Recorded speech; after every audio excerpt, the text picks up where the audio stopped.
Bom dia, meu irmão. Bom dia, meu amigo Jadiel. Bom dia a todos que acompanham o nosso programa Paripense. Estava com saudade já e agradeço muito a sua abertura aí, seu elogio. Você é um cara, como sempre, fantástico. E eu queria cumprimentar você e a todos os ouvintes, a nação rubro-negra pernambucana, né? E parabenizar também os filósofos, né? Que hoje é o dia 16 de agosto, comemora o Dia dos Filósofos, pessoas importantes na formação humana e na, na questão do pensamento, né?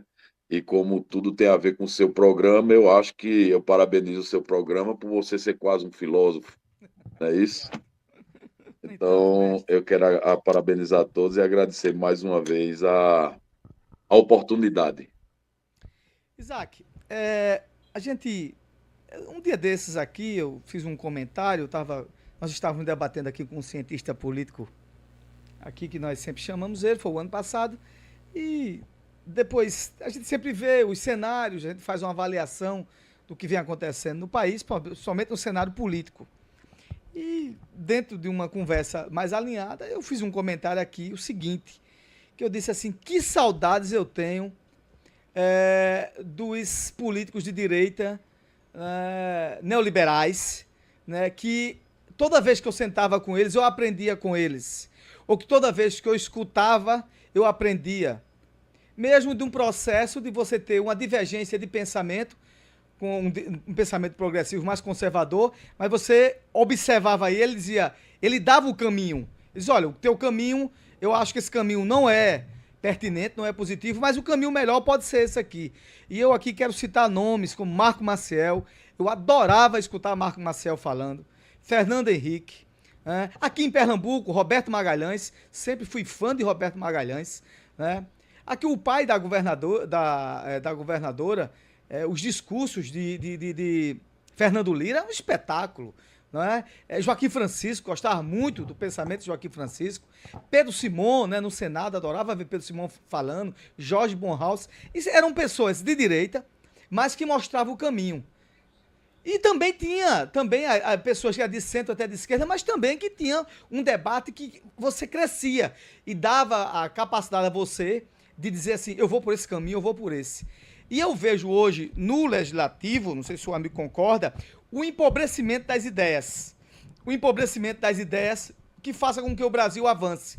E aí eu quero afastar quem pensa à esquerda, quem pensa... esse não é o debate. Eu quero dizer que a gente tem ficado empobrecido a cada dia, não é verdade? Com veja só, deixar bem claro, um legislativo, um poder enfraquecido por causa disso e constantemente invadido por outro poder, que a gente sabe que é o poder judiciário, que muitas vezes fica até pautando o próprio legislativo. Agora, por quê? Porque falta homens, né, altivos, feito esses que eu já citei, que poderia demais ajudar. Dizer, olha, o teu poder é esse, o meu é esse. A gente aqui faz as leis e as leis de vocês aí, a gente manda para vocês. E a gente vê que isso não é de hoje, desde aí aos 20 anos atrás, até esse momento, e a gente vê essa intervenção muito pesada nisso. E faz com que a gente sinta saudades de homens que sim, que poderiam botar assim a mão na mesa e dizer, não, o caminho não é esse. Porque esses homens tinham credibilidade em setores antagônicos, em setores liberais, em setores de esquerda e em setores de centro. Não sei se o amigo concorda, e aí a palavra está com você, querido. Ô, amigo, muito bem colocado. Você, como sempre, é um cara que tem uma análise e uma ponderação acima da média. Eu concordo com você. Eu acho que tudo isso que você está falando, a gente pode resumir em uma única situação. A gente está faltando homens que discutam o país. A gente, infelizmente, eu vivo aqui na Casa Legislativa, aqui na Câmara dos Deputados, e com exceção de alguns, óbvio, mas quase que a maioria, eu não posso dizer que a maioria, mas quase que a maioria do parlamento hoje não se discute Brasil. Essa é a verdade. E aquele sentimento de nação, de Brasil, de pensar o Brasil como foi. Olha, eu tive a honra e o prazer de conviver, como você bem colocou aí, com um grande mestre chamado Marco Maciel, né? Independente de de posição político-partidária, ou independente de cores partidárias, podemos se dizer assim, mais, mais popularmente falando, ele era um cara que pensava Brasil. Ele era um cara que se discutia Brasil. É um cara que foi constituinte, é um cara que tinha uma vasta experiência a nível de legislativo e executivo, uma pessoa que discutia política, como a gente pode dizer, não era uma discussão rasa, e sim uma discussão profunda, uma política de povo, uma política de nação, uma política de pátria, de nação. Então, eu acho que tudo isso se resume a isso. Eu acho que falta homens que venham se discutir o Brasil. Hoje a gente está afundado aí, e você bem colocou, nós estamos afundados aí numa crise institucional que acho que dentro da história do Brasil, da democracia, da redemocratização, ou da época da nova república, a gente não enfrentou.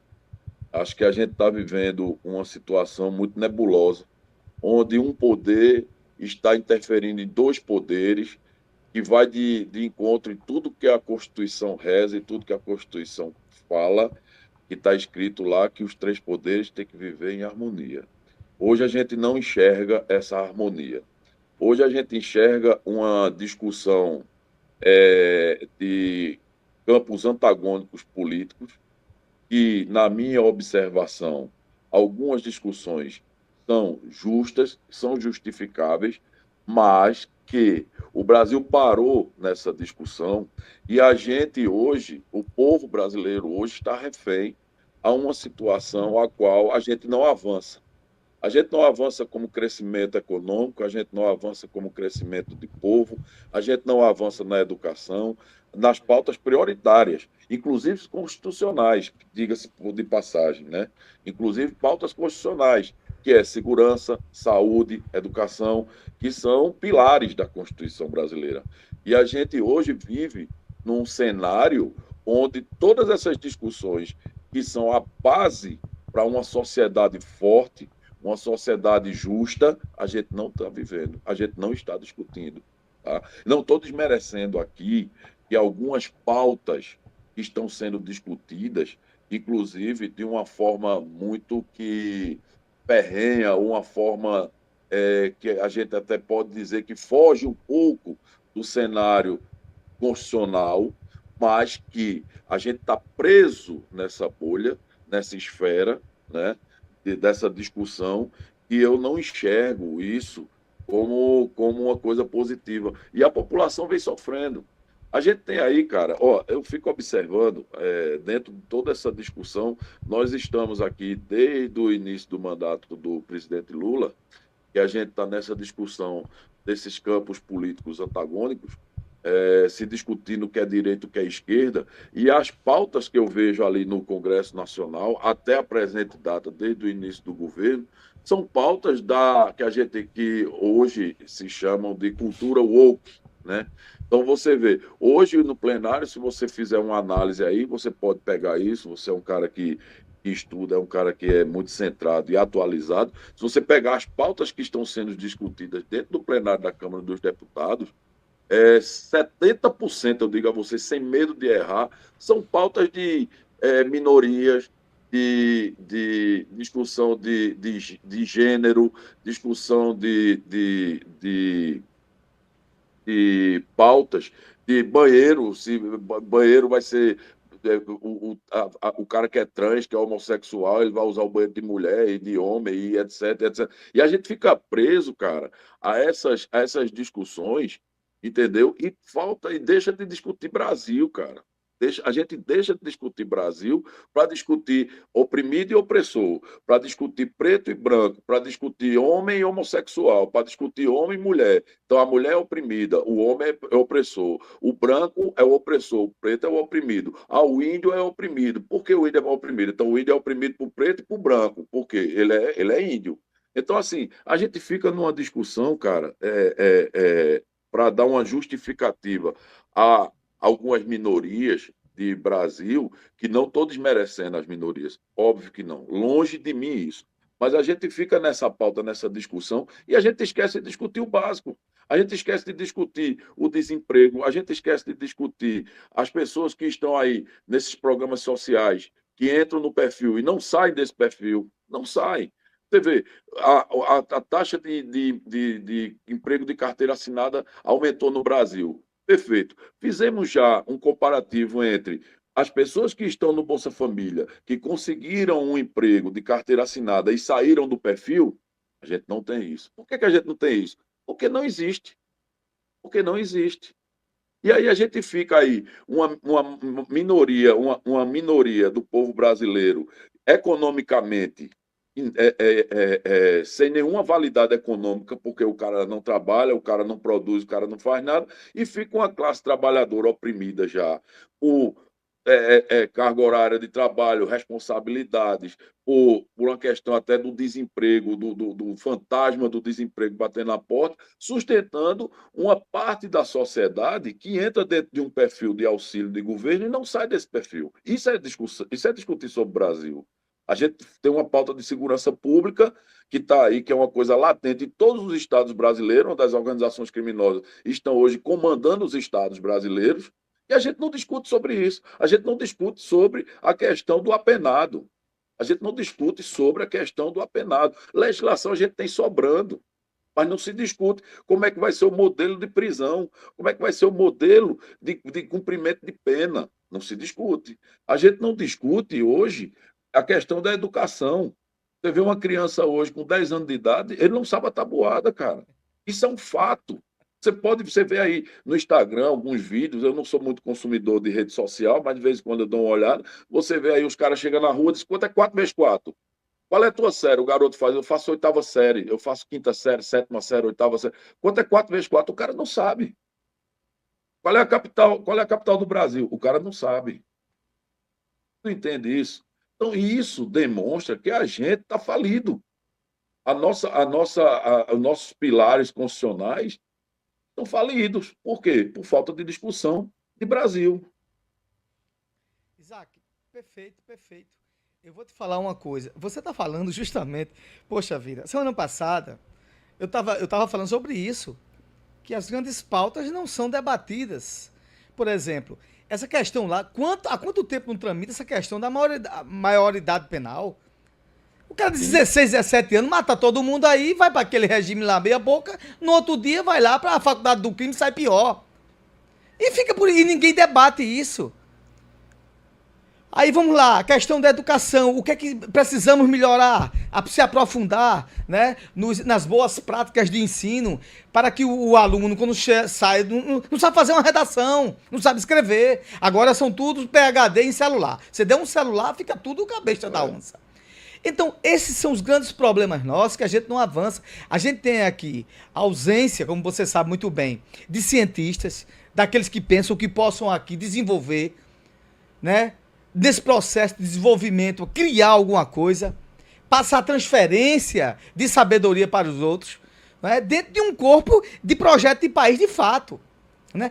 Ontem mesmo eu vi veja só, ontem mesmo eu vi uma reportagem da Folha de São Paulo, o seguinte, que a gente vai ter novamente uma super safra, show de bola. Não tem onde armazenar. Peraí, cara, tu produz, não tem onde armazenar. Faz 500 anos que eu vejo falando que não tem armazém, que não tem, quando é super safra pode até se estragar porque não tem como armazenar, que as estradas são umas porcarias, que a Transamazônica tá lá quando chega no inverno, Isaac. Você conhece muito bem, que a gente tem amigos daquela região. Tem que chegar um trator para puxar um ônibus, 100 mil anos. Ninguém debate quando é que vai ser feita aquela porcaria. Então os grandes problemas nacionais, segurança, educação, não são debatidos. Aí você disse uma coisa perfeita, a gente tem lei demais. Essa questão dessas minorias, ninguém está querendo tirar o direito de ninguém aqui. A gente está dizendo que já tem, já é previsto no Código Penal, já é previsto no Processo Civil, já é previsto no Código Civil, já é previsto na Constituição. O teu direito está previsto. E quem for de encontro a esse direito, ele vai pagar na justiça. Ponto. Vamos debater outra coisa? Vai ficar nessa guerra a vida toda. Meu irmão, foi lindo o que você falou. E é isso, é essa a nossa angústia, é essa a minha angústia. Eu estava a semana passada falando da questão de. Eu tava aqui com Tássia e falando sobre a questão de um elemento de alta periculosidade se juntar num presídio com um cara que cometeu um crime, né? Um crime que é ilegal, mas ele não é um elemento, quanto mais, de De alta menor poder periculosidade. ofensivo, né? Aconteceu uma tragédia com ele. Ele bateu em alguém no carro, o cara morreu. Ele tava numa discussão e, por azar, ele foi que matou o cara pra não morrer. Esse cara é um cara perigoso. Tinha família, tinha tudo, vivia uma vida normal com a sociedade. Ele tem que ser tratado igual o outro. Não! Isso não se discute. Né? Então essa é a nossa angústia, né, que nos deixa muitas vezes assim, meu Deus do céu. Aí eu sou feito de você. Rede social virou, sabe o quê? Um bocado de excremento, que a gente não vê nada que se aproveite. Uma briga insana, miserável, e ninguém debate o que é para ser debatido. Não sei se isso é método, porque os grandes problemas continuam. E entra governo, sai governo, e a gente continua nessa porcaria. Desculpa eu ter tomado seu tempo, meu irmão, mas só para corroborar com o que você falou. Não, eu acho que é isso mesmo. E você vê que, por mais que nós estamos distantes, vivendo realidades diferentes, que eu moro em Brasília, você mora em Pernambuco, e diga-se de passagem, você convive numa cidade do interior pernambucano, né? Por mais que a gente viva em realidades distintas, mas a gente está convergindo com o mesmo pensamento. Ora, será que é porque a gente é diferente dos demais? É não, pô. É porque nós somos povo brasileiro, nós somos brasileiros, nós estamos sentindo falta disso, dessa discussão a nível de país. A gente precisa pensar em Brasil, tá? Então nós sentimos falta disso e sentimos falta de homens que liderem esse processo. E, infelizmente, a gente não tem, cara. A gente não tem. Ora, você vê, ó, ali na Câmara, cara, tem 2 deputados lá que são transexuais, tá? Então eles se adjetivam como mulheres, deputadas, etc. Cara, eu não tenho nada a ver se o cara acordou de manhã e acha que é uma mulher ou deixou de ser uma mulher. O que eu não posso é que esse cara paute o que ele acha que pensamento individual, porque o fato de você ser um homossexual ou não ser um homossexual, e isso é individual de cada cidadão, do sujeito. Então, se o cara se acha que ele é uma mulher, por ele gostar, por ele sentir afeto, atração por pessoas do mesmo sexo, isso não quer dizer que essa ideia dele tem que ser coletiva. Tem que ser respeitado o direito dele de querer ser assim. E tem que ser respeitado o direito do outro de não querer ser assim. Mas isso aí é uma coisa que não cabe discussão. Mas hoje, esse pessoal chega lá na Câmara e o que se pauta é isso. Então, se você vê as discussões das comissões de direitos humanos e outras que esse pessoal faz parte, não só eles, mas vários outros fazem parte, a discussão é essa. Eu penso, na minha humilde observação, que é para tirar o foco, cara, do que é sério. Eu não quero acreditar que um eleitor saiu de casa, colocou um cara desse lá na Câmara para ele discutir sobre banheiro. Eu não quero acreditar nisso, entendeu? Para ele discutir que o Maria da Penha ele serve para a mesma agressão que uma mulher porque o cara é trans. Eu não quero acreditar que esse cara foi para lá para discutir sobre homens que viram trans para participar de esporte feminino. Eu também não quero acreditar nisso, sabe? Eu não quero. Eu acho que o que se colocou lá foi para se discutir uma pauta que venha defender, por exemplo, a Comissão de Direitos Humanos, ela é para direitos humanos, para todos que são humanos. Ela não é uma comissão feita para quem é trans, para quem é hétero, para quem não é nada, para quem é padre, para quem é pastor, para quem é do candomblé. Ela não foi feita para isso. Ela é uma comissão de direitos humanos. Ela não é uma comissão de direito de raça, ela não é uma comissão de direito de credo, ela não é uma comissão de direito de gênero. Não é. Tu entende? Só que se pauta questões de gênero, de credo, de cor, disso e daquilo, e a gente esquece, cara, de discutir o Brasil, cara, um país rico, um país que a gente observa que é um país pujante, um país que, dentro de todas esses fatos de corrupção, de bilhões e bilhões de reais, que a gente vê aí todos os dias, bilhões e bilhões sendo desviados. Tem aí agora essa questão da CPI do INSS. Então, é um país que é afundado em escândalos e mais escândalos de desvio de dinheiro público, e ainda assim é um país que consegue sobreviver economicamente. Então, se a gente for parar para raciocinar isso de uma forma mais profunda, você começa a ficar, meu irmão, será que isso aqui está certo mesmo? Ou a gente está vivendo um mundo fantasioso? Por quê? Dentro de todos esses rombos econômicos, o BNDES bancando outros países, bancando obras em outros países, investimentos em outros países, inclusive recebendo calote, e os caras pagam quando quer, se quer, quando não quer, dividido em suaves prestações, muda governo, volta governo e etc. E a gente ainda sobrevive economicamente, cara. Então, a gente tem um país, bicho, que a gente tem tudo para dar certo. Mas, infelizmente, como você bem colocou, esplêndido que você colocou, falta-se homens para pensar em Brasil. E deixar bem claro que a gente não está querendo dizer aqui que aquilo que foi conquistado deve ser retirado. Deixar bem claro que a gente entende claramente que nós temos já excesso de leis que Sim, protegem minorias, maiorias, protegem sem sombra de dúvida, né? A lei está aí para ser aplicada. Eu acho que a gente tem lei demais. O que a gente está falando é o seguinte, que a gente tem um legislativo, né, que poderia começar a ter altivez. Espera aí, vamos agora, vamos sentar todo mundo aqui, vamos discutir aqui os problemas do Brasil, e quando chegar a eleição, a gente discute a eleição, tá bom?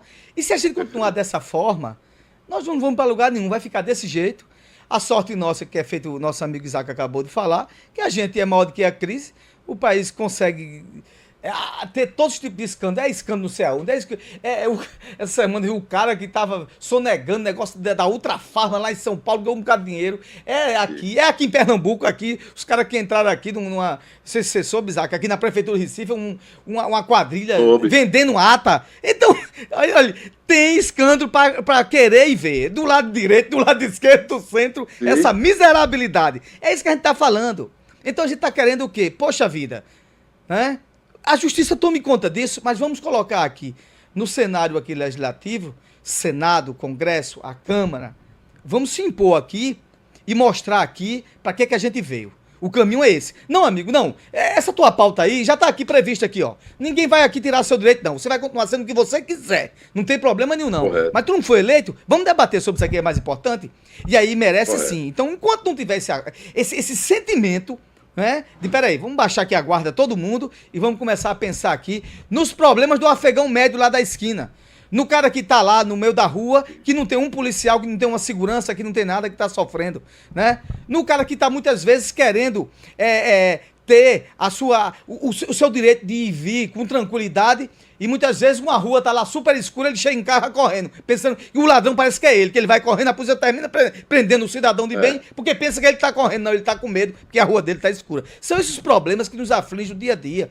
Né? Quando a gente fala verdade. que se a gente vai ter super safra, vai. Aí muitas vezes, se tiver um inverno grande, os caminhões com os grãos não podem nem passar porque não tem uma estrada decente. Não é, Correto, Isaac? A gente vê isso muito lá no Paraná, correto, né?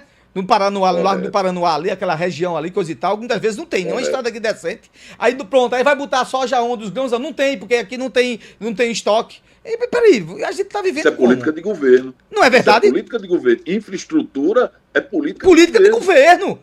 Então isso é que deve ser. Meu Estado irmão, de vamos governo, deixar de estar né? falando demais e vamos aqui resolver o problema, né? E você Isso, sabe muito bem das minhas convicções políticas, mas um correto. dia desse teve um Claro. problema aí, acho que foi no início do ano, da questão da crise do ovo de granja, não é?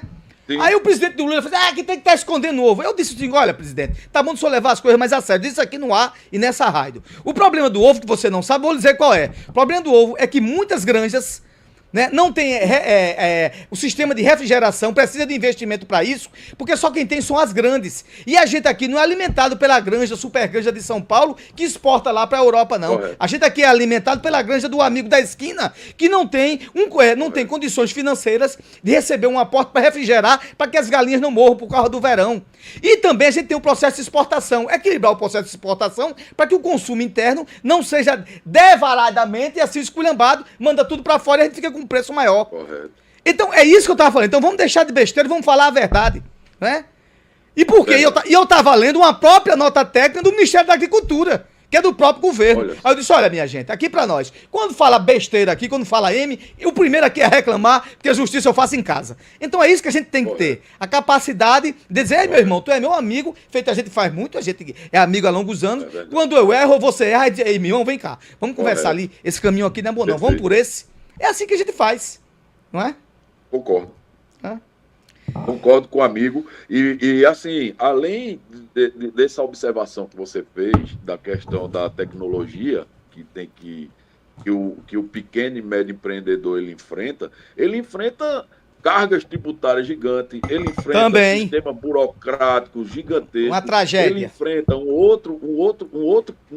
outro problema gigante, que é grande parte, quer dizer, não é grande parte, mas um percentual da matéria-prima para a ração do frango de costura, muito bem. ela vem de fora. O trigo, por exemplo, vem da Argentina. Justo.